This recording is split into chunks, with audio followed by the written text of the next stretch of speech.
always love that intro. You saw I was like vibing. Yeah. Always love that intro. Yeah. Welcome to Conversating, Conversing and Relating. Hey, y'all. Hope you're doing well. I'm one of the beautiful hosts here. Oh, beautiful. I love it. She's looking good today. Can we focus? You. Can't focus on this one. It's the green. It's the green? Yeah. It's the green. It's the green. I'm Life Coach Hughes. April Autumn here. And this is Conversating, Conversing and Relating. Yes. Yes. Happy belated Mother's Day. Yes. So we took a little break to celebrate mothers. Yeah. We took a break to celebrate moms. Hey, Mom. Shout out to all the mothers out there. Yes. Who are doing their thing, holding it down. They are. Okay. Got to give y'all special support, special love. If y'all are tuning in, thank you for tuning in. Thank you for showing us love and support. Mm-hmm. We're almost to 100 subscribers. Almost. We're getting there. Chuck. We are literally almost to 100 subscribers. That is a beautiful thing. Yes. And you know what? Once we get 100 subscribers, it'll be not too long before we get 200 and 300 and so forth and so forth. So you guys are supporting, and thank you for supporting. Thank you for participating in this conversation that we're having about different topics that affect us in the African American community or in general, right? Yeah. That's very important to us. Yeah. So that brings us to our sponsor today. Yes. The sponsor, because my friends, my family, hello. I've talked to a lot of you about this, the Black Love Algorithm. Yeah, the Black Love Algorithm retreat that we will be hosting on July 6th in the Houston area and July 13th in the Raleigh-Durham area. Now, we've talked to lots of people about this, and they've been like, yeah, I'm coming. Yeah. I'm coming. Yeah. A lot of people who don't have the rhythm within the relationship need to be showing up to the Black Love Algorithm in North Carolina or in Houston. Need to be showing up. Right. Because we want to help get y'all rhythm. All right. Yes. So in order to sign up, or get more information about what this is, check out that link below, www.theobsidianluxgroup.com. Get more information, sign up, whole bunch of free stuff on that site. Yes, most definitely. Free workbooks, free resources, free. And there's an opportunity for you to win 2 free spots at the retreat. So please go ahead and register. If you're interested, go ahead and register and we'll take care of it if you win. So you got to register to participate or to be chosen for the 2 free spots. You got to register to participate. And participation is needed. We want to help couples as much as we can. And we want to make sure that we are helping the couples find their rhythm. What up, Sierra? Hey, girl. Sierra over there talking about she does. I don't look good. That's cold-blooded. She is looking better than I am, though, with the green. It's okay. Thank you. That's all right. I'm not going to hate today. Thank you. Not going to hate ever, but definitely not today. Because you already got a fan group. You have a fan group too. I got a fan group? I don't know. I don't know if I have a fan group. We'll see. We'll see. We'll keep going. Goes. I'm sure Miss Carmelo will come through and be like, hey. Yeah. that is definitely a fan indeed. I did send it to her. I have no idea. Thank you for tuning in, Sierra. Yes. This is a topic. These are topics today that we're going to touch a lot of nerves. Okay. Yeah. And I'm going to take it back to what we were trying to show and present to you guys, because we talked about this a little bit. It's the Maslow hierarchy of needs. Yeah, we're jumping right into it today. I love it. Yeah, let's go. I'm here for it. Maslow hierarchy of needs. We're focusing today on love and belonging, right? Love and belonging. And what all does that mean as it relates to the Black experience or Black love? Black man, Black woman. What does that mean? Right. So, and the thing is, do we really need each other? Right. In dating? Right. Do we want each other? Do we need each other? Is Black love alive? Is it dead? What is it? Is it on life support? Is it on life support? Yeah, I think it's on life support. We've been talking about that a lot. Are you on life support? Are you been triaged in the ER? Right. I don't know. So, right. But to jump it, so last week we talked about safety needs. Well, the week before last. Right. And am I safe with you? And really talking about all aspects of safety, physical, intellectual or mental, emotional, and then spiritual, right? Right. And so as we put there, safety first. Safety is really important in a relationship. So then love and belonging is in the middle there.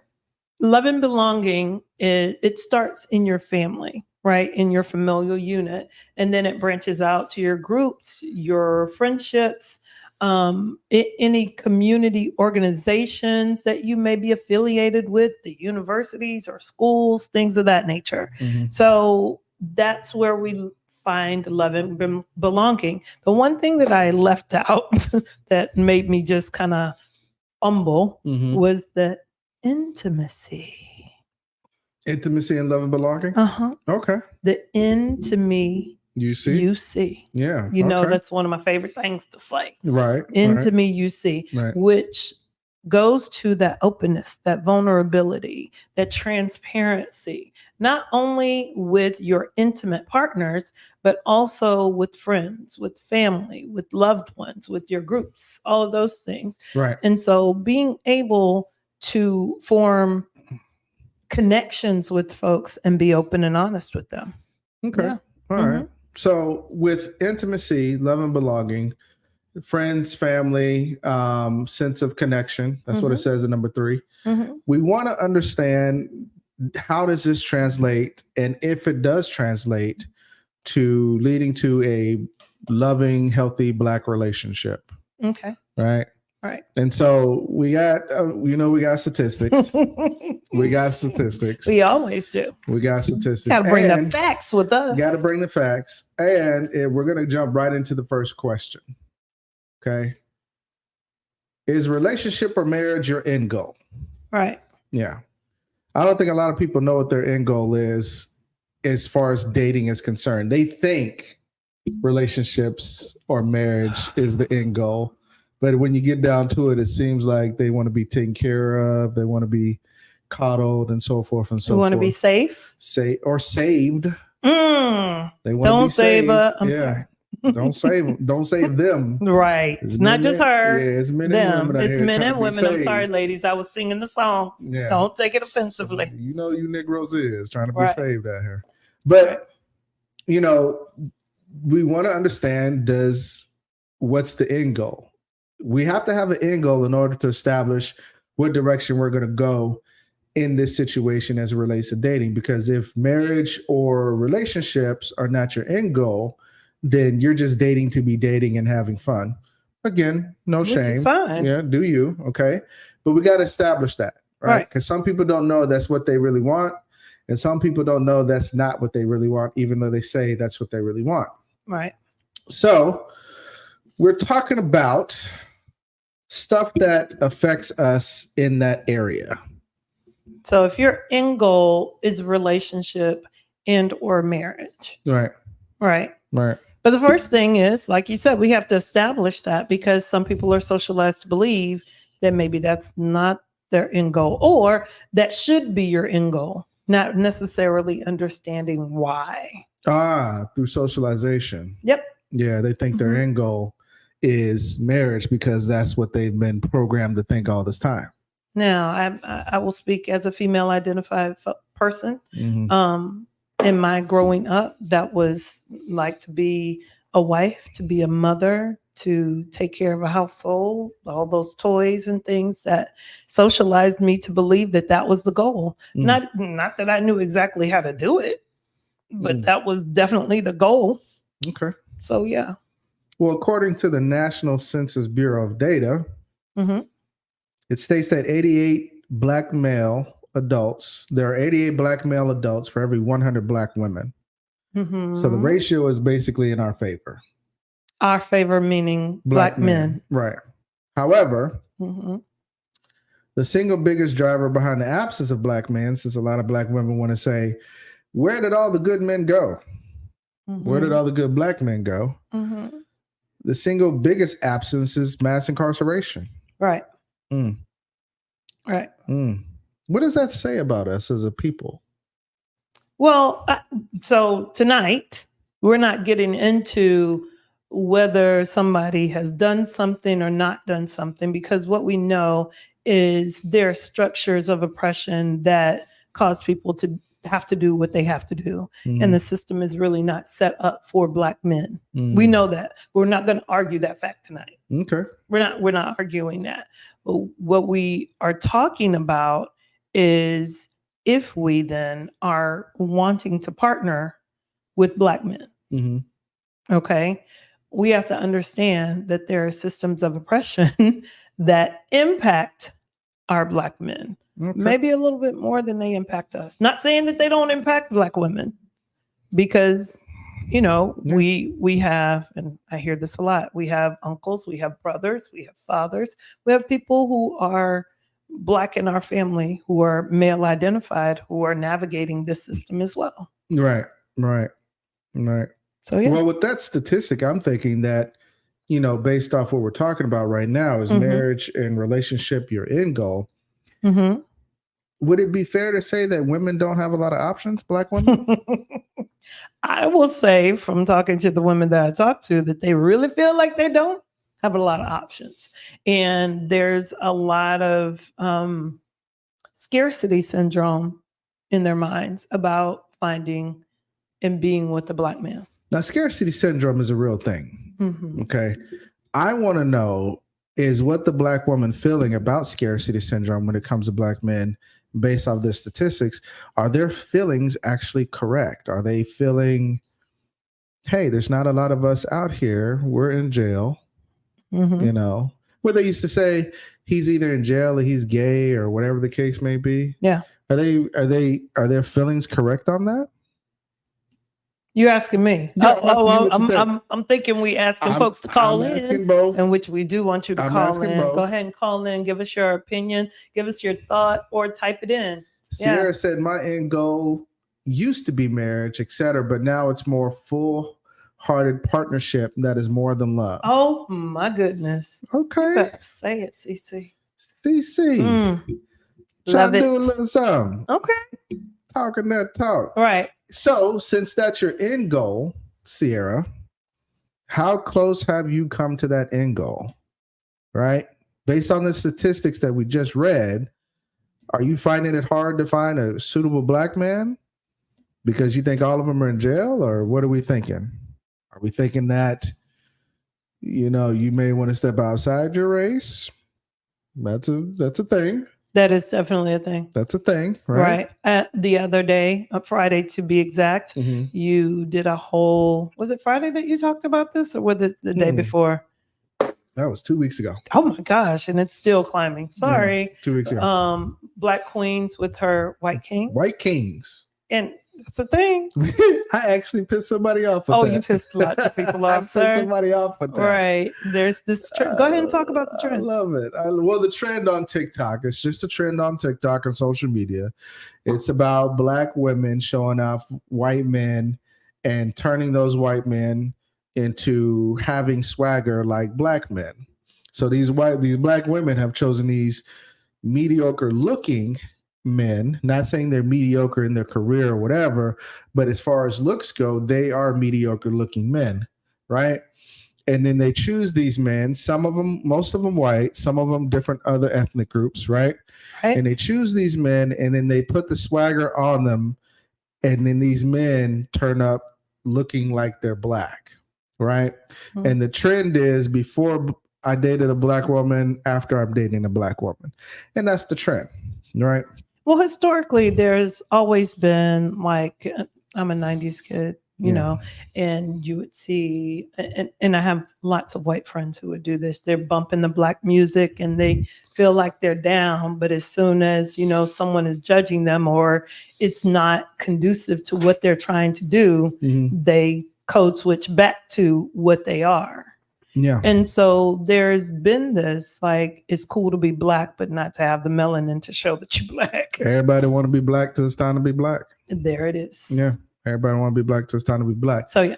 However, with these disparities and these numbers that we're seeing, can Black men who are facing incarceration at a high rate for mass incarceration, in your opinion, and Black women who are looking for suitable men, can they have the goal of relationship or marriage? Yes. They can still have that goal. They can. Right. Now, the thing that people, so we were talking about scarcity. Right. The thing that we're not talking about, I was just listening to something on YouTube about Black women dying alone. Right? Yeah. There are also Black men dying alone. There are lots of Black men dying alone as well. And so, and this is really a trend or a consequence rather, of not having a father in the house or not seeing relationships and them being healthy and coming together and valuing relationships and partnerships. That's the consequence. So from male identified folks to female identified folks, and not understanding how we are coming together to partner, to blend. Yeah. Because the segue goes, I know a lot of people have their disdain or ups and downs about this person I'm about to mention, but Dr. Umar, I actually like Dr. Umar. Dr. Umar Johnson states that we are not having this conversation to see who is more at fault, the Black man or the Black woman, but come together for healing the community. Yeah. So he's saying in that point, we're focused more on placing the blame on who is at fault. It's your fault. Which causes the division. It does, which I hate. Instead of figuring out who is going to or how we can fix the situation. Right. Right. And your favorite thing to say, which I love, is with love, looking at the other person's perspective and like really consider what's happening on their side. Like be there to hear. Right. Not just to respond. Right. Listen to respond versus listening to hear and understand. Yeah. Yeah. We got a couple things where it says under here, it says love and belongingness needs friendship, intimacy, trust, acceptance, receiving and giving affection and love. Okay. Affiliating, being a part of a group, be it family, friends, or work. Yep. So that's what that love and belongingness is. And there is a need. So with this hierarchy, there's that need. And I find it fascinating that it's sandwiched between safety needs and esteem needs. And we're going to get to esteem later on. Yeah, we're definitely going to get to that because I find it interesting too. You want to be safe.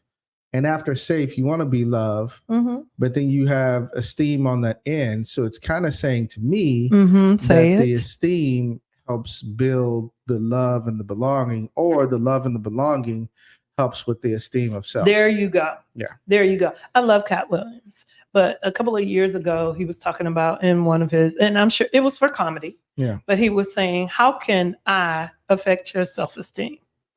And what we don't understand is our community, our friends, our group does impact and affect our self-esteem. He said, if you walking around talking about all niggas ain't shit, what you mean to say is the niggas you fuck with ain't shit. Well, yeah, that's again. So do you see how that can impact your self-esteem? Yeah. And he said, it's called self-esteem, bitch. It's how you feel about your motherfucking self. It is, but it is a direct reflection of the people that you have around you. How can I fuck up how you feel about you, simple bitch? You can. Yeah, you can. You can. You can. And so it is not simple. And a lot of people think self-esteem is basic. It is not basic. If we're looking at this hierarchy, it is right before self-actualization, which is you are achieving all your goals. You're doing all the things. You are on purpose. You are on task. You living your best life. So if self-esteem is so basic, why is it not in number one? That is, or your favorite. I'll wait. Yeah, that's definitely something. The perspective of some women who say, I don't need a man, right? I don't need a man, you know, they have this thinking of a Black Prince Charming you know, or this black savior with a cape who's coming to save them. Right? Well, where did that come from? Let's talk about it. Where did that come from? Oh my gosh. So it's the socialization. Mm. It's socialization. We are socialized to believe that somebody's going to come and save me from all of these things. And what I believe is we go from that socialization and getting angry and frustrated to nobody come to save me. Well, forget all y'all then. But then when he show up, it's like, I don't need a man. Like, because you ain't show up when I wanted you to show up. Oh, okay. Not when, see what I'm saying? Okay.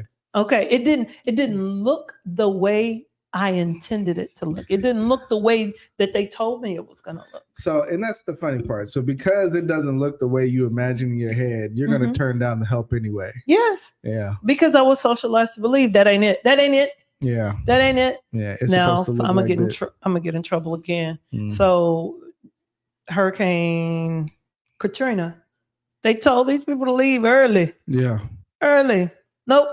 I'm staying. And then I remember photos of people just waiting for somebody to no, it's you save yourself and you prepare yourself for the partner. Yeah. You prepare whatever it's supposed to look like, not what society has told you it's going to look like, but what it's going to look like. So I know I pissed off a lot of people. Yeah, I'm sorry. I'm gonna bypass the fact look, Sierra was like, you said I had a fan club. I don't know. Yes, she's like, girl, I can only defend you so much.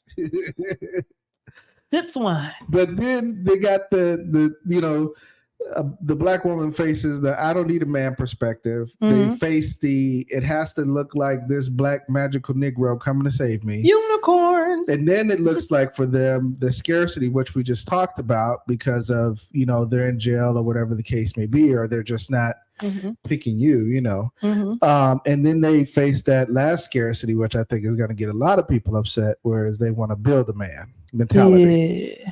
Well, you didn't hit the man vanishing. Like dating other people. Like, since you angry, since you don't want me, since you say, I should be passport what? Passport. No. What? What's the word? What? Unalive? Unalived. Sorry. Yeah, you can't say the other word. Unalived. Yeah. So since I should be unalived, I'm gonna go over to the people who actually want me instead of you. I'm gonna go where I'm celebrated, not tolerated. Yeah. So that's that black men vanishing. And like you said, passport bros, is it red pill as well? Red pill. Mm-hmm. All of that whole movement, because it is a movement, it is doing what it's doing. So yeah. Now on the flip side of that, because black men do it too. The black man's perspective. Oh, I want you to go back to build a man. Build a man. Yeah. Okay, well, go ahead. Talk about build a bear. Like, I'm gonna take a piece of you and a piece of you. You are wonderfully beautiful, but you got that thigh that I won't need. So I'm gonna put y'all together. Yeah, that's why they keep a lot of them in their inbox. But hold on, men do it too. Yeah. Hold on, it's both. It's both. You got this. You got that. We're going to put you together. We're going to, and have this thing. Now, I believe that some people are poly, right? And that's fine. But a lot of that poly is part of that. Like, you got this, you got that. I don't want to choose. I want you all together. Hey, live your life. If marriage or a partnership is the end goal. Yeah. Yeah. I don't know. Okay. Because build a man mentality is the same thing as what they were doing with the black queens and white kings. It is. Yeah, the exact same thing. I'm gonna shine you up. Yeah. I'm gonna make you what I want you to be. Somebody said, like, these black women who do that have the nerve to get mad at black men who choose white women or other ethnic races of women. Then they said, not only is that ridiculous, but then these same black women who do that take the, mediocre looking person and turn them into the black man that they couldn't get at first. Right. What? All I'm saying is this, and I've said this before, you can build with who you want to build with. Right. I think we all come to the table sometimes with these very long lists of demands. A lot of times those demands we don't even have. And so, and we get very frustrated. And that's what I mean, what it looks like, what it should look like. When the two of you can come together and say, hey, I want to get this. I want to be here. I want to do that. You down for creating a plan to get there? Okay, let's get it and get it. Yeah. They'll work with the other ethnic group and build him up to look like a black man. That was my point. But they won't work with the black man and build that black man up to look like what they want. And that's why I want to go back to the statistic that you read about black men and the incarceration rates. I'm not saying, girl, you got to settle for whatever. I'm not saying anything. What I am saying is that I recognize and realize that black men have less opportunity than white men. Let's go there. There was a study done that was taking white men who had felonies and black men who had master's degrees, right? Black men were qualified for the job that they were applying for. White men had been incarcerated, recently released, and they were both applying for the same job. They called the white man back 75% more than the black man. Just saying. I'm just saying. So in understanding who is in our community, and I think we're going to get back to that on the last question, but I'm preaching. I'm not trying to. I said lots of people not going to like me. I'm going to be sad tonight. I'm sorry. Dating is hard due to jail. Not dating black women, not compatible. A big thing I have experienced is black men wanting us to settle for them. Yet, if you gain a pound or anything, it's all hell. Listen, Sierra, the settling thing gets to me. Say more. The settling thing gets to me for black women. Because let's be honest, are you really settling at some point in time? Or are you thinking you're placing a higher value on yourself than what you're actually getting? Because let's be honest, if you actually had that value that you say, then you wouldn't be settling. You would get the results that you have. Meaning if you had that perceived value of yourself, that perceived value would show up in the marketplace of dating. And you would have exactly what you want, right? But if you're settling, I think that when black women, especially when they say, I'm not going to settle. Well, how is that settling if he has to deal with everything that comes with you? No. I'm just saying, at the end of the day, it's not like that.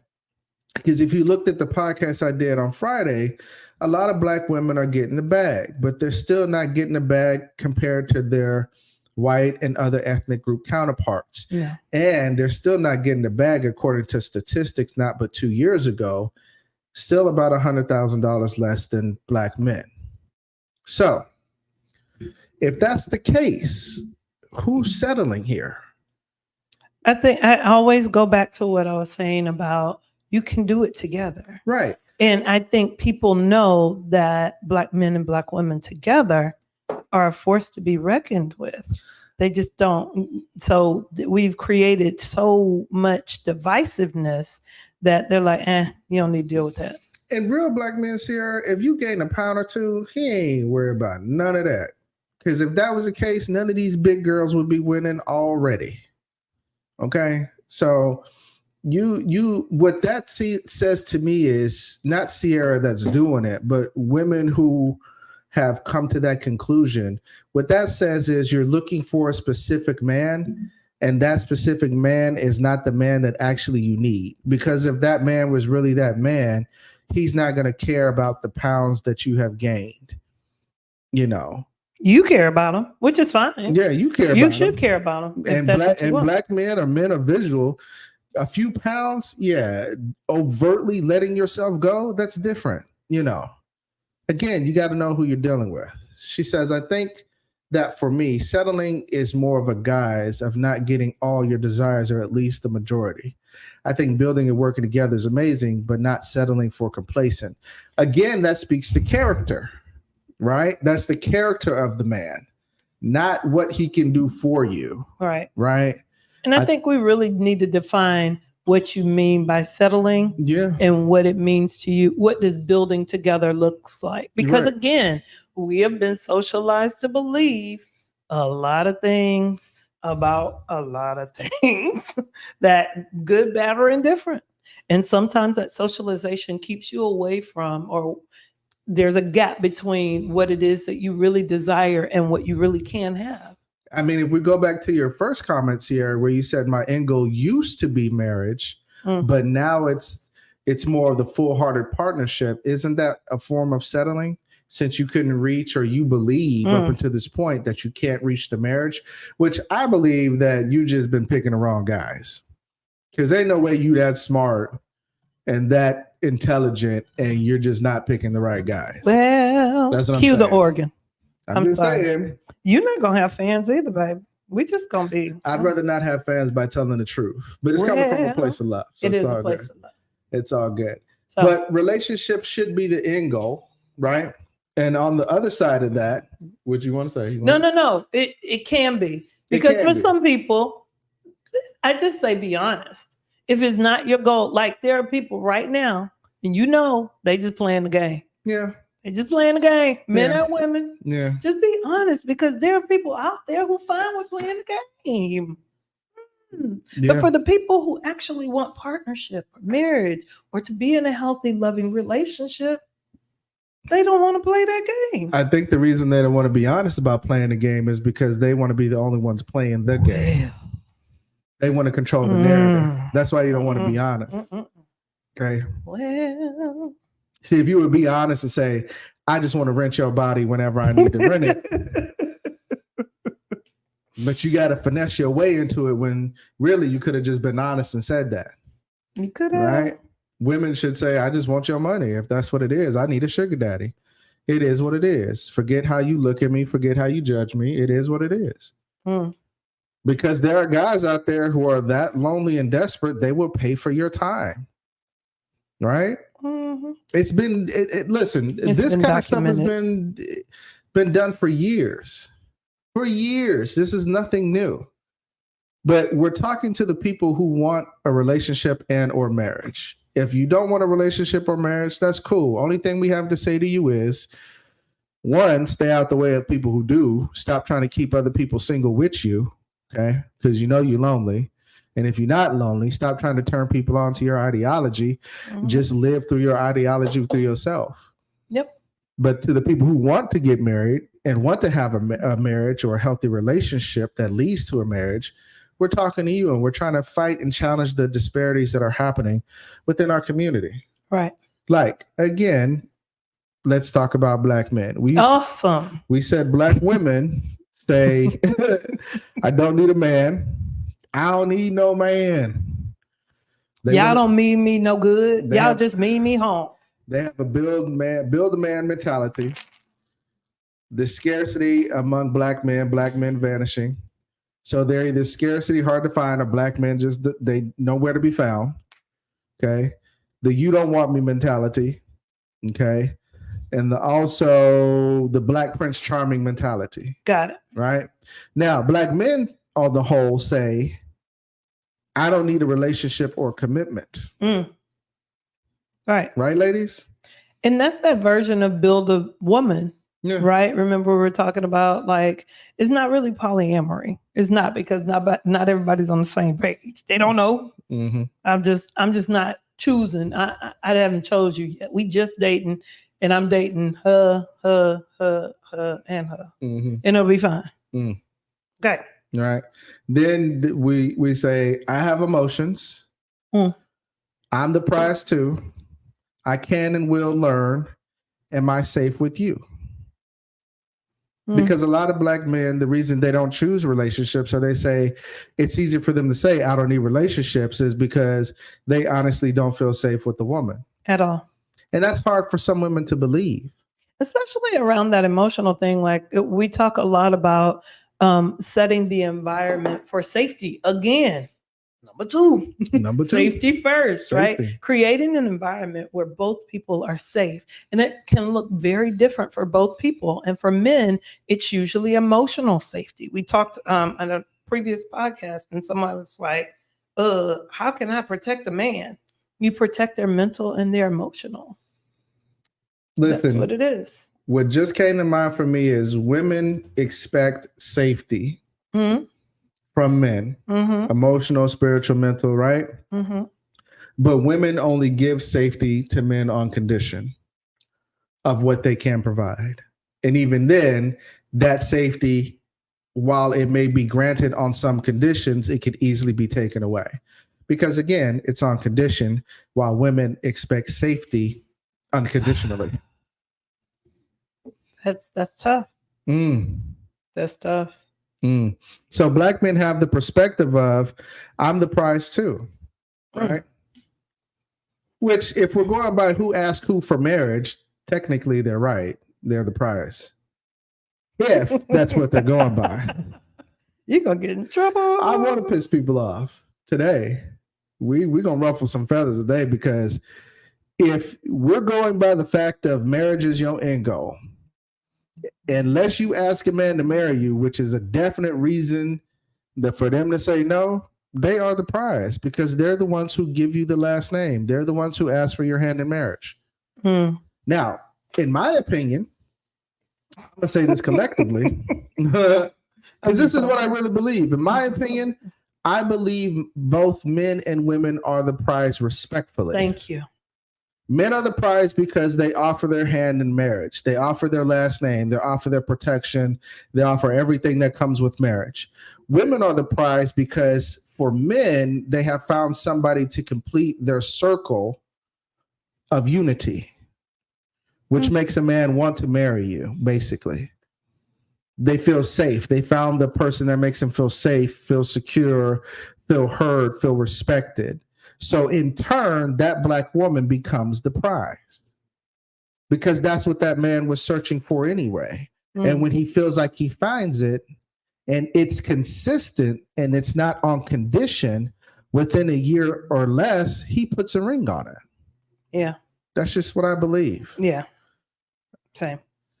Sierra says, I think they're all levels of safety, like platonic levels of safety versus rationality levels of safety. So what we're talking about again is safety pie. So there's when people think about safety, especially, well, just on the surface, people think physical safety. My body is safe, but there's your intellect, your mind.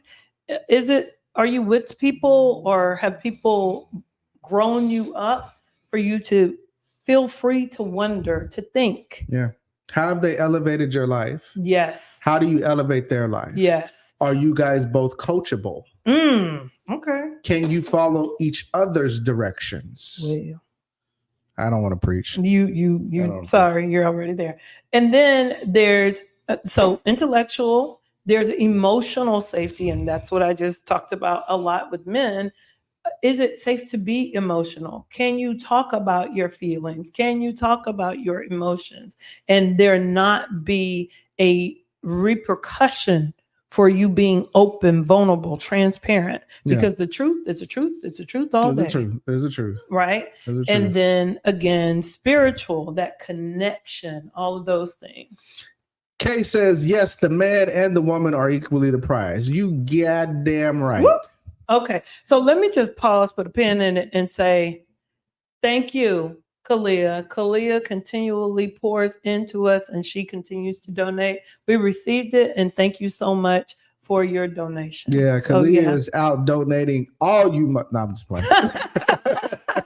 Right, we appreciate you, and we have to show you love. So we thank you for your belief in us and what we're doing. So yes. Yeah, definitely shout out to Kalia. Shout out to Kalia. However, she is right. Both men and women are equally the prize. Okay? Yes. Because if you look at it from a logical standpoint, you both have an end goal of finding something that you want. Like Sierra was saying earlier, in the comments, you want to find something that is compatible for you and more rationale for you and what works for you, right? But because of these mentalities that we have on women's side, that I don't need a man, on men's side, I don't need a relationship, we run into these difficult times where we're missing each other and or butting heads, right? That's what it is. So it brings us to the question, do we actually need each other? Do we actually need each other to survive as far as dating is concerned, or should we just all coexist? Should we just all coexist? What do you think?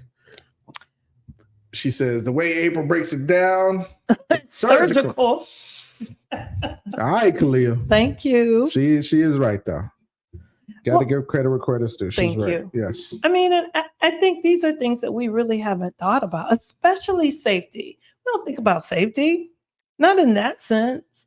Like, and if we think about, if we're just, again, that's why I called it a safety pie, and we're thinking of the 4 pieces of the pie. Yeah.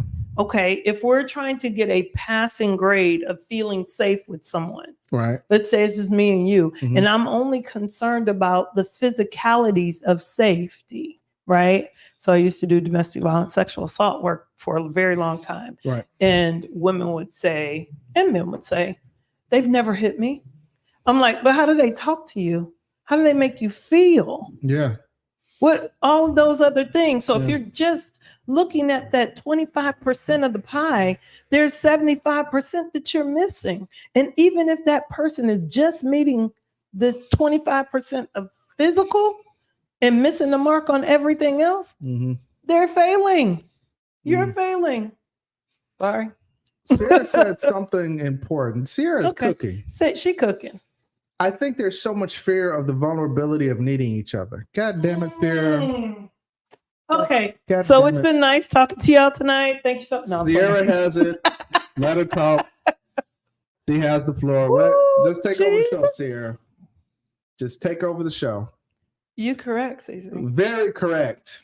Yeah. Right on the head, Miss Rankin. And that's why when we talk about safety needs, right? Safety needs is all about being transparent, vulnerable, all of those things. And I will say, if we're talking about this as a house, in those 2 bottom levels, physiological and safety needs are the foundation of a house. Yeah. If there are cracks in that, there's going to be cracks everywhere else. It's going to be a raggedy house. Raggedy house. Raggedy foundation. Yeah. And it's not going to last long. It's not going to last. It will fall. Might as well build it out of sand and Lego blocks. There you go. Okay. And so when you have that vulnerability, that openness, that honesty that you can build on in love and belonging, then the relationship is so much better. So much better. Sweeter. And that's why I say in number 2, you have to build safety with who first? Yourself. Well, let me take a sip of wine on that. Yeah, I'm going to take a sip on that too. Yourself. You have to start with you, because if you don't trust you, how are you going to trust anybody else? If you don't know you, how are you going to know anybody? If you don't love you, how can you love anybody else? Okay. I think that concept of, because like Sierra said, it's the vulnerability is there. They're scared to be vulnerable and saying, I need you, Black man. I need you, Black woman. Right? There's so much power in that, though. It's so much power. However, because of their experience, of their own choosing, right? Because of your own experience and your own choosing, or because of your own experience of what you saw around you, you have decided that was your story. Right? One mess up, a few bad relationships. Oh, that's my story. I can't find a man, blah, blah, blah, blah, whatever the case may be. Or I ain't never trusting a Black woman again. Right. She cheated on me. Yeah. She broke my heart. I can't do it. Took me for all of them. They just trifling. Well, maybe that one was trifling that you came across. Is it so hard to say that and take accountability, Black man and Black woman? Is it so hard to say that in the past, I simply have chose wrong? Is that hard? Yeah. Yeah. But is it more harder to say that or to say versus like, is it harder to say I simply have chose wrong in the past and I need to do and reevaluate how I choose? Or is it more scarier to say, I'm scared to say I need you, black man or black woman? Which one is more hard? Because again, the goal is relationships. The goal is healthy relationships. The goal is healthy partnerships that can lead to long-term marriage and or long-term partnerships. Right. And some of you, black men and black women, have to have a choice of where you say, what's more scared or difficult to deal with?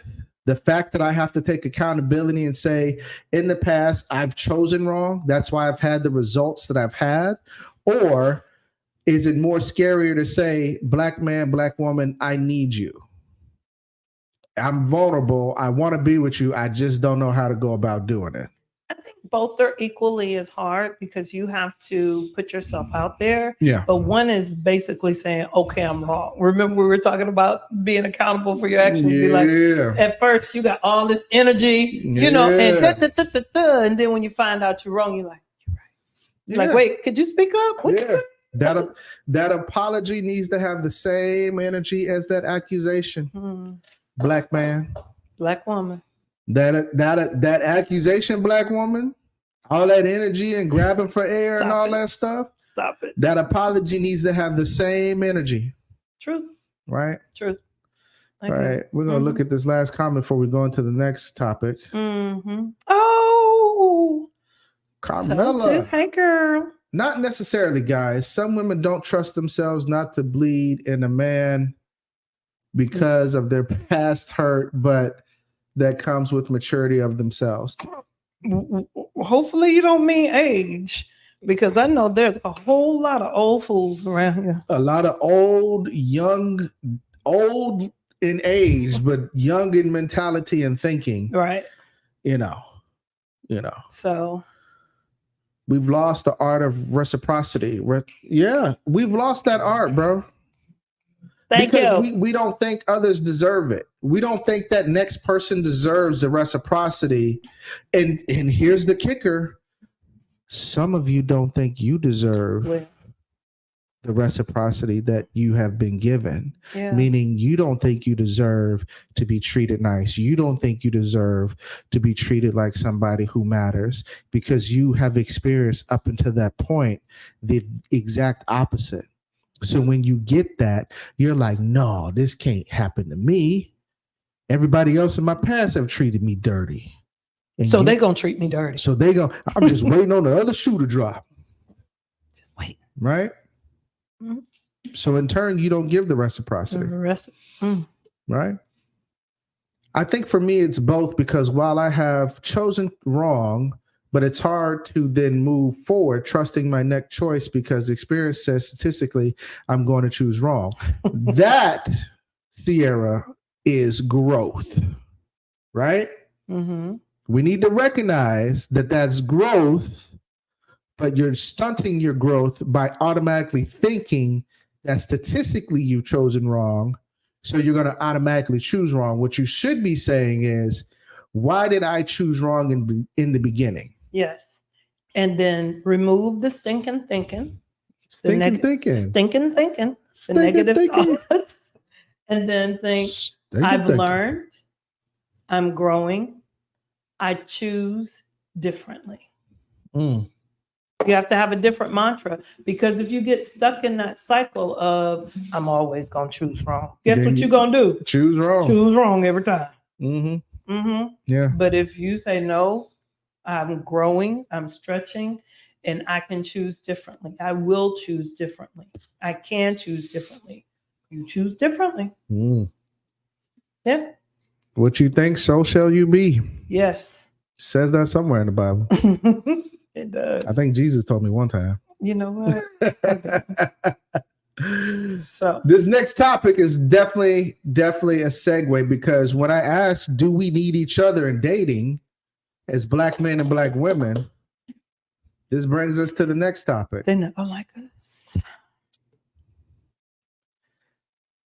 Can you be for us as black folk if you don't date us? Hold on, let me dodge. Sir, this is my life. Is it safe? Yes. Yes. Okay, thank you. All right. Woo. Just thought they was throwing stuff. I ain't know what. Not yet. They gearing up.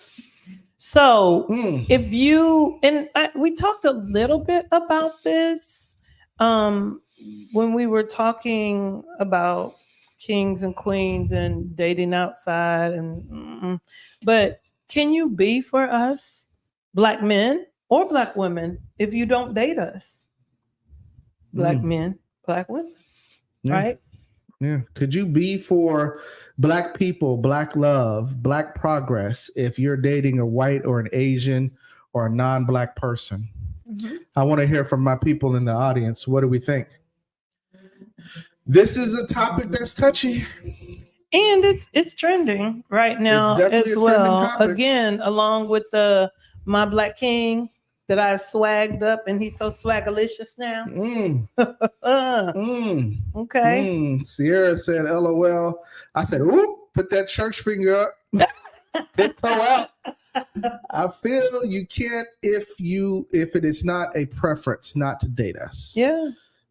So if it's a preference not to date us, that means it's a conscious choice to say, I don't want a Black man. I don't want a Black woman. Yeah. Right? Yeah. But I'm pro-Black. I'm for Black progress. And Sierra says, nope. It's not possible if it's a preference. What if it's not a preference and you just happen to fall in love with somebody that's not Black? Can they still be pro-Black? Can they still be for us in the progression of Black people? Because again, statistics say, based off relationships, that we're not getting married. Right. No. Black men are getting married. Black men are getting married. Black women are not getting married. Black women are causing more divorce. Right? True. So how can you be for us and about us if you don't date us, whether it's by preference or not? Well, and black men are choosing to, I'm not saying both Black men and Black women have chosen to date others, but Black men have chosen more so to date outside. Black women are just starting and really moving forward. I see that face. I disagree. You can. I think both of them been doing it. Okay. I think it's just been more prevalent because... For who? For Black men. Okay, thank you. I think it's been more in the forefront for Black men because, listen, Black women, y'all been arguing about Black men choosing white women since the 90s. Like, this ain't nothing new. We surely have. This is nothing. This is nothing new. No. All right. Kamala says, why would we have to say I don't want Black men just because we date other races? That's a good question. Is y'all cooking? Do we even need to do this show? Y'all should just take over, because that's a solid question. Yeah. But when a Black man chooses a white woman, to the public and the rest of the Black sisters is he don't like Black women. He must not like his mama. There's a lot of that conversation. Oh, when we talk about this again, so I'm not talking about 50 years and older. I'm talking more. So we're shifting a little bit, and I'm talking age, like folks who are having babies and being having more proximity to whiteness, right? So having the ability to have children that are more aesthetically pleasing. My air quotes, that does not mean that that's what I believe. That's what people are saying. Like the choice of me being with a Black woman has some consequences, air quotes, of me having a child with more melanin. Right. Instead of a lighter child that would be more accepted in today's society. So it looks like it's assimilation that some Black women or Black men are trying. I think Black women are more conscious of that, about having children that are mixed race. So do we need to go down story lane? Because this was a big thing in the 90s for me, because you see how beautifully melanated I am. Yes, you are. I am. Thank you. But there were several people who their parents were like, no, you will not be with her. You will not date her. You will not, because if y'all have a kid, and I'm like, we in high school, first of all, but if y'all have a kid, y'all gonna have a dark kid. Dark hair. They're gonna be blackety black, black, black. And I'm like, not necessarily, because if you've seen my children, you know I have a fair complected child and a dark complected child. So it's a toss-up. But anyway, it's that whole colorism thing is really a big thing. It's really real. It's real prevalent in our community. Sierra says, then that's fine, but I'm actively choosing not to date my race. There's an issue in my opinion. Mm-hmm. Oh, okay. Oh, okay. So you don't like niggas? No, I'm swearing. You made me snort. Oh my god. Oh my god. Okay. Sierra says she don't like niggas. And listen, you do what you do. Yeah, do right. You. And so whatever. That's gonna lead to one of these questions that we have. Talk about those questions. I want you to, because you got some interesting statistics over there. I think they need to see and talk about. Run that down a little bit. When we talk about identity, and because a lot of the work that we talk about really deals with who you are as a person and your identity, right? And how you choose to see yourself in this world. It's funny because I've had several clients who, upon presentation, I would say are Black or brown. Right. And they say, I am none, I am human. And I'm like, that's interesting. Okay. I'm not Black, I'm an American. I have a lot of that. But they remind you was a nigga every time they pull you over. Well, okay. Okay. So I did some statistics, us. And so 76% of folks Black folks say that being Black is very important to how they see themselves in the world, right? But there's this 24% that's kind of like, meh. And what they found is the younger they go, the more meh they are. So let me get this straight. According to those statistics, younger people overall, as Black folk in the community, don't really care to identify as Black? Correct. Now, what they're not saying in here is part of who they were looking at surveying were multi-race folks. So they were already multiracial kids. Some of them, yes. So the more that we go to, I don't want to say, this is going to sound horrible. Say it. The mixing, I don't know, the swirl. I love it though. Jungle fever. Stop it. Anyway, because I don't have a problem with it. Let me be clear. But the more that we go with that, then people are like, no, it's okay. Like, we're human and we can see everybody. Which reminds me of I don't see color. Somebody which said they don't see color because it never mattered to me at all. The heart wants what the heart wants. And what does the heart want? Because there's nothing, like, you can be attracted to whoever you're attracted to. That's not what I'm saying. But if we're talking about legacy, again, we started this conversation about, is marriage or relationship the goal? And then one of the things that we talk a lot about is legacy and the growth and forward moving of the Black community. So if you have more biracial children saying that they are not Black, which they can say that because they are biracial, right? Pick a side. They don't have to pick. Whatever side you want. Even though other people pick for them, right? Right. So even though people pick for them, it kind of, the community starts to lose some of the power that it had. And we're already on shaky ground. So let me toss out a semi-conspiracy. Okay. If you look statistically, white people in this country are fastly becoming the minority. Mm-hmm. Mexicans are leading, Hispanics, Asians, then Black folk. Mm-hmm. Okay.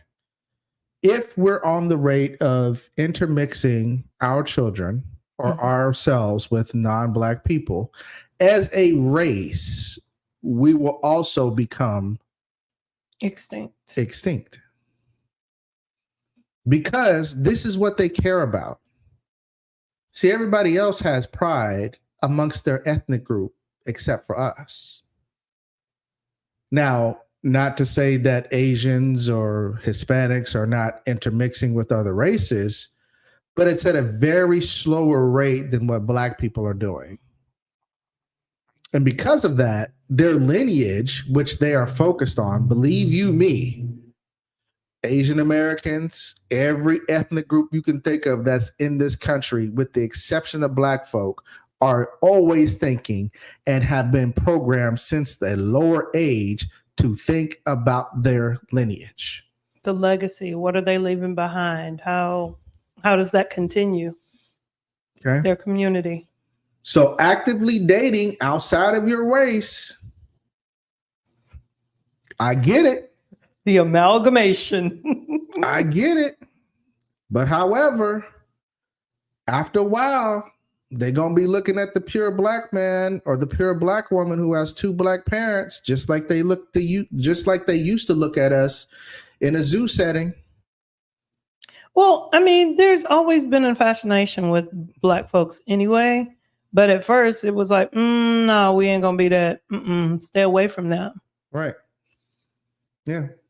But they've always, on the back end, come to us. Thomas Jefferson had children. I mean, we could name throughout history who have had Black children and not really claim them. Right. Right? Right. So, yeah. Again, if you add those factors, like you were talking about that, Harvard Gazette, published in 2023, says a new study finds duration of relationship affects comfort level of Black women in discussing topics with white male partners. Yeah, it's hard for them to talk about race issues in the community in the larger setting. So, for example, if I'm a Black woman and I'm married to a Black man, a white man, and I want to talk about George Floyd and what has happened, it's going to be kind of difficult. What they're saying in that particular study is that the white man did not feel like anything was done wrong, that the white cops were following protocol, that they were doing the things. And so, that it's not that big. Or if my Black brothers are having a problem getting jobs, not really clearly understand, they're just lazy, they need to work harder. Having that kind of mentality. So it's made it more difficult to understand what's going on. I also think that we've just been socialized to want whiteness. That's just something that we have to get level or closer in proximity to whiteness and not enjoy the richness of what Blackness has, because it always has seemed like with Blackness, it's bad, but whiteness is good. Some people would argue today is Malcolm X's birthday. Shout out Malcolm X. Hey. Would have been 90-something years old today. 99. Some would argue that Martin Luther King was arguing for equality in the form of acceptance. Accept me as a human. Mm-hmm. Malcolm X would say equality under the guise of being truly equal, meaning it doesn't matter my skin, I am a man, right? Mm-hmm. They were kind of saying the same thing, right? But what Malcolm was saying that was different from Martin was, whether you see me or want to accept me as a man at all, you would not tread on my God-given or Allah-given right as a man to operate as such in this country. Right. Especially if I'm already following your rules. Right. Perceived rules. Okay. Right. Okay.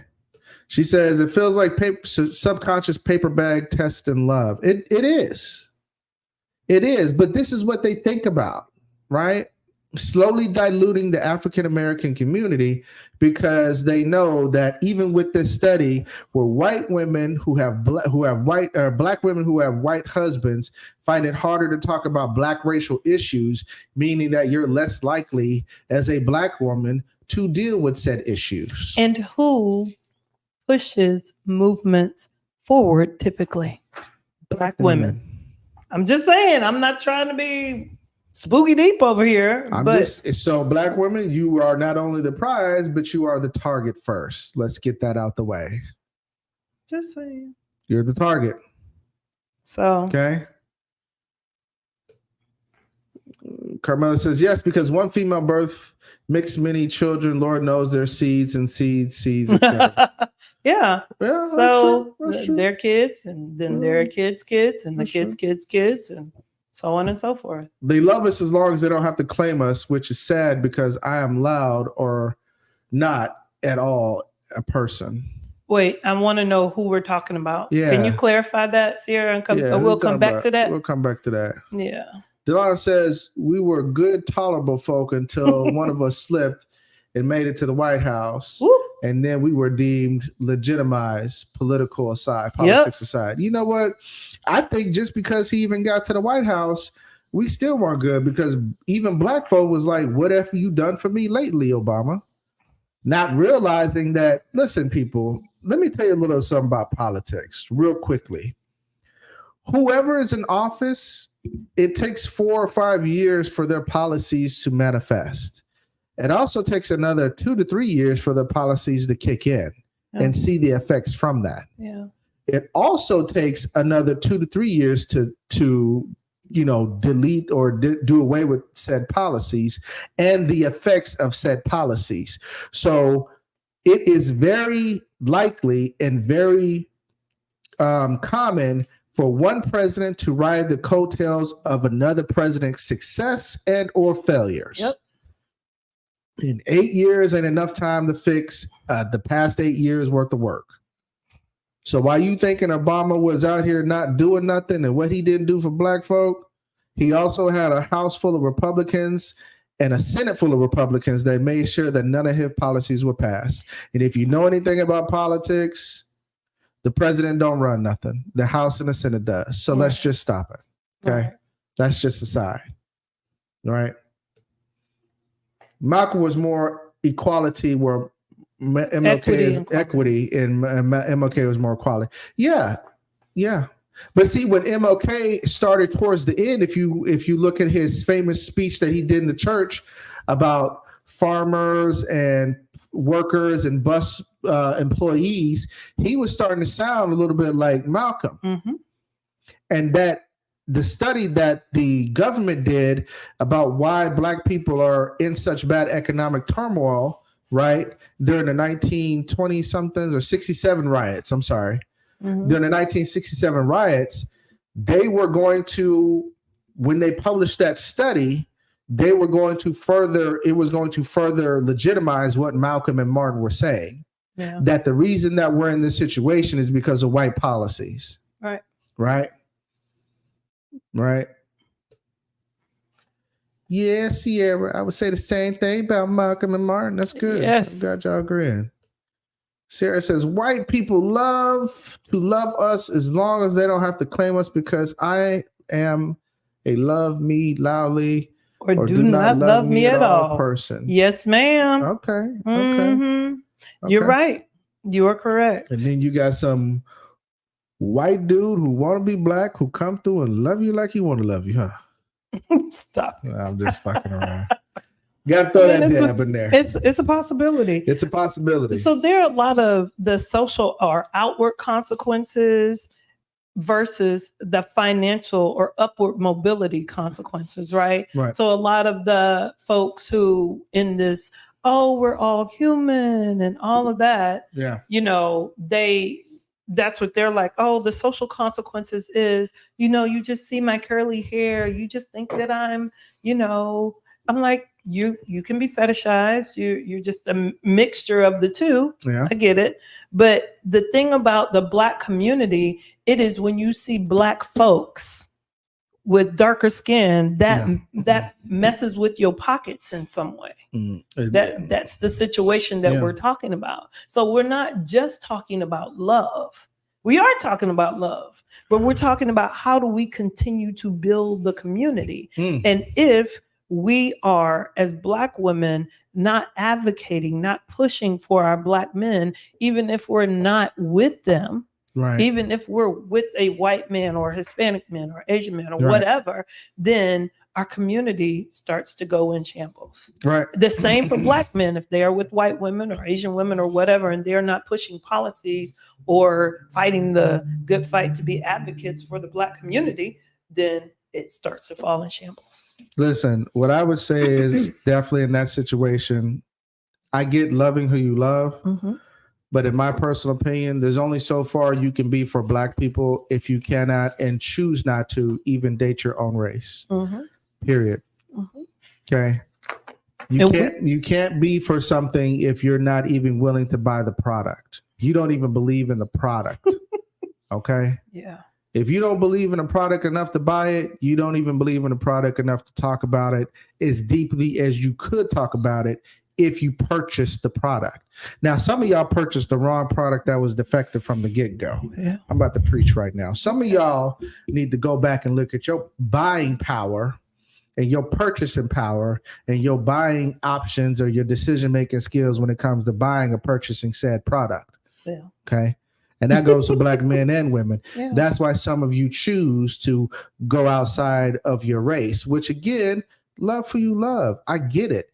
But when it comes to Black community, Black love, understanding the Black man and the Black woman and trying to unify what was once unified and has been ununified for such a long period of time, I don't think you have the right to even open your mouth if you haven't purchased the product. Yeah, correct. Now, you may purchase the product and leave a review, but even those reviews can be skeptical. That's why we go through the reviews in the beginning. Yeah. Because some of those reviews, if you go to the reviews of people who leave reviews on other businesses, them reviews don't make no kind of sense. No sense whatsoever. Seem to be one-sided. Lack of accountability. Story don't seem right. Is not fully thoroughly explained. And there's questions all the way around. They were trying to make me drink water. Right. Water's good for you? But help me understand. Goddamn, wanted me to eat egg whites. I eat regular eggs. Right. Okay. So they were trying to make me healthy. This brings us to our next and last final question. Getting back to the idea of Black love. Now, when we say Black love, it's not, again, it's not just about intimate partner relationships. We're starting there because at the very beginning we said, is that the goal in mind? Is that the goal? Right. And is that the goal? Then we went a little bit further with a person who is from the African diaspora. Okay. So to pour into the idea of Black love, I can love you, my brother, my sister, and not be in a romantic relationship with you, but love you as a member of my community. Right? Our community, and this is something that we've chosen to really attack, it's so divisive. You read this earlier, and I think I need to read it again. Dr. Umar states that we are not having the conversation to see who is more at fault, the Black man or the Black woman, but to come together for healing of the community. That simply means we're focusing on who's at fault instead of focusing on how we can fix it. Which is what me and my wife are trying to do. Right. That's why we have these tough conversations and these tough podcasts, because we're really trying to see how can we fix this situation that is Black love and the lack thereof. Sarah says, I wish we had Yelp reviews on people and ourselves. Girl, you don't want that smoke. Woo, child. But you don't want that smoke. We're going to delete that. There'd be a lot of humble women and a lot of exposed brothers if that was the case. Right. But then they themselves will be exposed because, again, some of them reviews can be biased. Yeah. Some of the reviews can be biased. And the thing indeed. One of the things that we need to do is do a really vulnerable, open, honest review of ourselves. Don't want that smoke either. Because reviewing yourself would have you to look at the things that are really messed up about you that you are well aware of. And when you do a review of yourself and somebody has wronged you, and I'm not saying that people don't wrong you, because people wrong you, you can be like, Thank you. And goodbye. And goodbye. Because when people have a problem like blocking or not talking to people and they keep circling the block and letting them in, I'm like, I don't get that. Because you haven't done a review of you. Yeah. You hadn't done, this is what I was doing. Oh, this is what they were doing. Oh, do I want different? I do want different. So I'm going to have to do the difficult things because the difficult things gain the most results. There it is. So I'm going to go ahead and block them. I'm going to go ahead. Maybe I need to change my number altogether. But you don't want to block him because he made you touch the ceiling that one time. Well, okay. You don't want to block her because she done did some things that you can't even speak about in church. Let's be real now. You don't want to block him because of that. Right?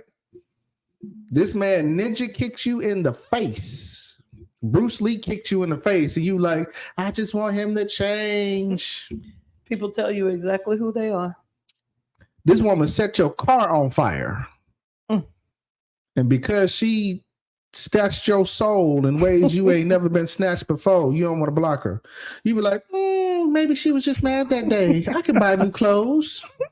And we laugh at this, but none of this is a laughing matter. But this is the reality of it because people will circle back around. Stop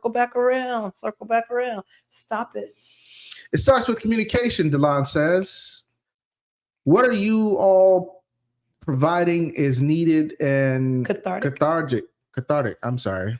You need your glasses. I need my glasses. Wait, folks gotta not only want healing, but be willing to do what it takes individually, community, and culturally. You better say that. It sounds like you've been talking to a therapist or a life coach. Delon is a scholar. Yes. Okay. Delon so dope. Stephanie is calling. Oh, Stephanie's calling. Okay, let's get her. Hello, you are on live. Hey, how are you? Doing good. You're on live. Let us know what your thoughts are. Both of you said something that kind of struck a nerve for me was when you said, kind of self-evaluating yourself. Mm-hmm. Looking at yourself is hard and it's difficult, and some people don't do it. Oh yeah. But when it comes to Black love, I had to do that, and it was really hard because I had to look at my role in my husband's infidelity. Some people are like, well, he's the one that cheated. But then I had to take a step back because I didn't want to repeat that, in my next relationship. So I played a role too.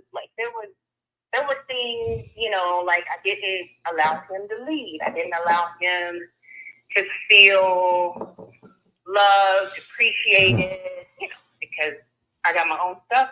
So part of that self-evaluation is naming the stuff and then working on it. So you can't just say, yeah, I messed up. You got to actually then do some stuff to make yourself, to improve yourself, to make you open, healthy, and ready to participate in Black love. Wow. Stephanie, I really appreciate that. More than that, I appreciate you standing in your truth. That was tough. That is tough. She literally said, I messed up. I had a part to play, even though I didn't cheat. And to recognize that is such profoundness as a Black woman or just a woman alone, because at the end of the day, as a person, period. Right. There's nobody that says, very few people that have the fortitude to say, yeah, even though I didn't mess up, there was a part that I played. Yeah. Because women can say, and men say this too, but I hear this a lot more women than men, even though both people say it. Oh, he made you do this. He made you do that. Right. Right. And it's like, what did he make you do that you didn't provide him the alley to do? What gateway did you open for him to do what he did? Right. Because again, he wasn't in a relationship by himself. Correct. Correct. You know, and for women who or men who say that, she chose to leave. Well, did you provide her an avenue to leave? Yeah, exactly. Right. So Stephanie, how did you, it's great that you came to that self-reflection and you did that work. Did you have someone help you to walk on that journey?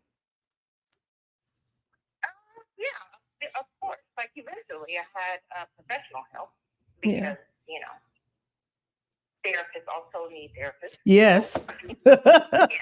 Just say it again loud and proud for the people on the back row. Yeah, so we all need some professional help. Yeah. But part of it is also realizing that if I didn't do the work, I would just repeat the cycle. Like the next relationship would be the same. Yeah. So you felt like, in order for me not to be stuck in this possibility of the same, I want you to hear this, Sierra, because that's what you said earlier. In order for you not to feel like you were going to be stuck in the same cycle and to be more of in a better position the next time, you felt like you had to actively do something about it and not just acknowledge it and then move on. Absolutely. Yeah. Let me ask you a question. What do you think you would have been if you just acknowledged it and moved on like so many people do? I would have been right back where I was. I would have been, it's kind of like, yeah, I messed up. But without, it's kind of like when people apologize, but there's no behavior change. Yeah. I'm sorry. But, you know, I'm still going to keep doing the same thing. Well, you keep doing the same thing, you get the same result. So, True. True. Yeah. But that acknowledgement, and then there's action that you have to do. Sounds like some of these people are crazy out here. Yeah. Crazy. Wow. Well, thank you so much for calling in and sharing. Like, that took a lot of courage. And like I said, to be open and vulnerable with yourself. I say this all the time. You can lie to anybody. You shouldn't, but you can lie to anybody, but don't lie to yourself. Don't lie to yourself. So I'm so proud of you. You should definitely be proud of yourself, because that, my friend, woo. That's a lot. That's a lot. And I appreciate you so much for calling on. Okay. Okay. Thank you. Bye. Wow. Lying to yourself is like playing with yourself while you're drunk. It may feel good. I think you need to go to Kalia. But you're going to hate yourself in the morning. Okay? We'll see what Kalia said. Kalia said, why is your mind like this? Because I'm a mum fool. Yeah. Okay. No, but I got to make light and joke of some things, because at the end of the day, you know, we all laugh and joke. That's what we do in the Black community. We clown each other. We say these things in the middle of our conversations, but it's not to make fun of anybody. I'm trying to, and I want Black men, especially, and Black women to feel empowered to embrace your mistakes and to understand that they are just that, mistakes. Now, if you continue to do said mistakes, then they form into habits. And my wife and I are trying to get you, if you're already in that category, we're trying to get you to a place where you can break said habits. Yeah. And that woman that just called earlier, a few minutes ago, is a good example of how she got ahead of the curve to break something that would have eventually became a habit. Heart you, Steph. Sarah says, yes, the apology without behavior change is just manipulation. You better say it. Sierra, look, I'm tired of you taking on my goddamn stuff, okay? I'm tired of you taking... Oh, nah, you own it. Sierra, you own it. You own it. You own it. And I appreciate the honesty, because in that moment, what you just said, you're holding yourself accountable and showing that it's okay to put action behind the apology. So that's good. I really appreciate that. We need all parties involved to come together for healing in order to proper heal to take place. Proper healing properly. You're right. Yes. You're right. We need all people to come together and to understand that we have both, as Black men and Black women, have done each other wrong. Yeah. Okay. But getting back to the idea of Black love is not that impossible if we start with the fact of, I have done my Black woman wrong. I'm telling you as a personal testimony, I have done my black woman wrong. That's just facts. But like Stephanie who called, I knew that when I went through my divorce and I read all these things that black men get stuck in, I was reading that like, oh no, I'll be mad for the rest of my life. I'm gonna be angry. I like women too much. I don't want to be. But there are black men out there who have been so hurt by a relationship, whether they caused the hurt or whether they were a victim of the hurt, they have never been in another relationship again. And I didn't want to do that. Hence why I got this fine looking young thing over here next to me. You know what I'm saying? Yeah. The same has happened with black women where they have been in the cycle of having these kinds of relationships that don't fill a void in their life, that love that they're looking for. And they continue to do it over and over and over again. And they just get to the point where they're fine. I'm never going to get what I want to get, but they don't look inside themselves. Yeah. You have to look inside yourself to see what you are doing, how you are responsible for some of the agony and pain that you are going through. Yeah. Right. A lot of black men and black women, y'all shoot yourselves in the foot. Y'all shoot yourselves in the foot and you miss out on what possibly could be what you actually want because of your past choices in thinking that A, you're going to choose the same, or B, you're going to get the same results whether you choose differently or not. Let's be honest. I think Marlon Wayans' sister, or the Wayans sister, she's the youngest in comedy. I forgot her name. Kim? No, it's not Kim. She's older. It's the youngest, the baby sister. She's out there doing comedy. Shout out to the Wayans family. She said, and she's gay. She's a lesbian. She said, the joke was, I don't know why women seem to think that if they can't get it right with men, that they're going to come over here in the lesbian world and get it right. Because it's not going to be the same thing. And she made a joke about it, but the underlying factor is you are the underlying factor of why things keep going wrong. The underlying common denominator is you, right? Yeah. Now, that's not a bad thing. That just gives you a starting point on where to figure out how to change yourself and how to change your situation, right? That's a great place to start or to end what we're saying right now, right? So one of the things that I asked Stephanie was, how did you work on that decision that you made when you looked at yourself? And that was to get some professional help to navigate the terrain. And so we're encouraging you, if you're feeling stuck, if you are at a place where you're just like, I don't know how to navigate this. I know that I've done some things that have me stuck. Please reach out. If it's not us, we can help you find someone that would help you walk on this journey to self-discovery first. Right. Self-discovery, because the black love, where it first starts, is with you. Right. That's where the black love has to start. Right. You. All right. Loving yourself signifies and identifies how you will love other people and allow them to love you. So if you love yourself, you have what's called the blueprint. And my wife was just earlier talking about how to build a house and how the black love is a house, but you have your own separate house, your individual house, which is you. Right? Okay. And if you don't build your house on a solid foundation within yourself for you, you can't give that blueprint to somebody else on how to love you. Right. Because you don't have a complete blueprint of yourself. Yep. Right. Correct.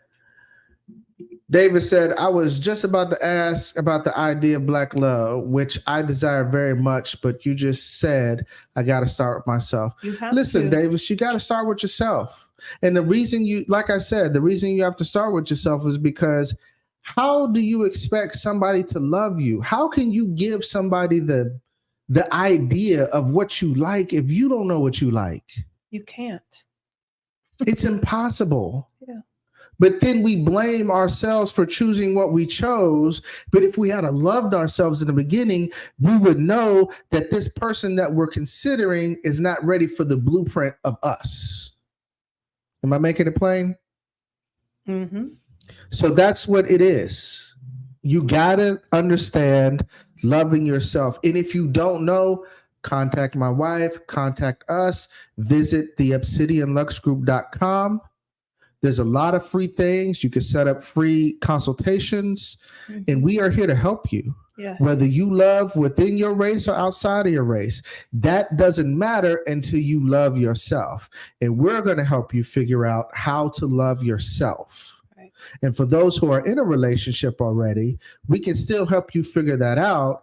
And that can determine how you move about forward with your relationship, whether you should stay, go, make adjustments, whatever. It's still room for self-discovery even while you're in a relationship. Mm-hmm. Okay? Yes, definitely. What we're saying overall is not too late. Never. As long as you're alive and as long as you're willing to change, as long as you want something different, you have to want something different and believe that you deserve something different. Yes. As long as you want those two things, we're here to help. And if it's not us, we can point you in the right direction. Yep. There they go over there. All right. Sweetness said, "This is Stephanie." Excuse my old school name. Sweetness. No. Sweet meatness. Sweet meatness. You know what? I don't know if I can say that online. We already said it. Sweet meatness. Stephanie, back Black Planet days. Lord Jesus. How many of y'all remember Black Planet? I remember Black Planet. Yeah, you got to say it in a whisper. Yeah, you got to remember. I remember Black Planet. Do you remember your Black Planet name? Black Planet? Yeah. No, was that no, not Black Planet. What was the other one? No, it was Black Planet. It's J Moneybags. J Moneybags. Of course it was. All right. Well, this has been an amazing show. What's the last one? Man, listen. DeLon, I'm about to give you that address, buddy. I'm going to give that address. I'm going to need that drizzle package you're going to send me. I'm going to need that address. Shout out to DeLon, good friend of ours, very important person in North Carolina, Black man doing his thing with his family. Shout out to all the people that are here now. Listen, you guys are the heart of this show. And I know it's only 10 of us in the room. However, it's because of you 10 that we're able to have these conversations, and you guys take it back to your prospective circles and spark the change that you want to see in your community. Yeah. So shout out to you guys for participating and being a part of this show. It was a good show. It was. Don't forget to subscribe, and share. Subscribe, like, and share. We're up to 83 subscribers. 83. That's a lot. Okay. For a short amount of time. I think we've been doing this for a month and a half, maybe. Yes. A month and a half. Mm-hmm. But a month and a half. Listen, sir. I got this rum that I'm sipping on, and I feel equally as good. So I think I'm gonna go have a Tatiana mocha. Mocha Tatiana. Woo.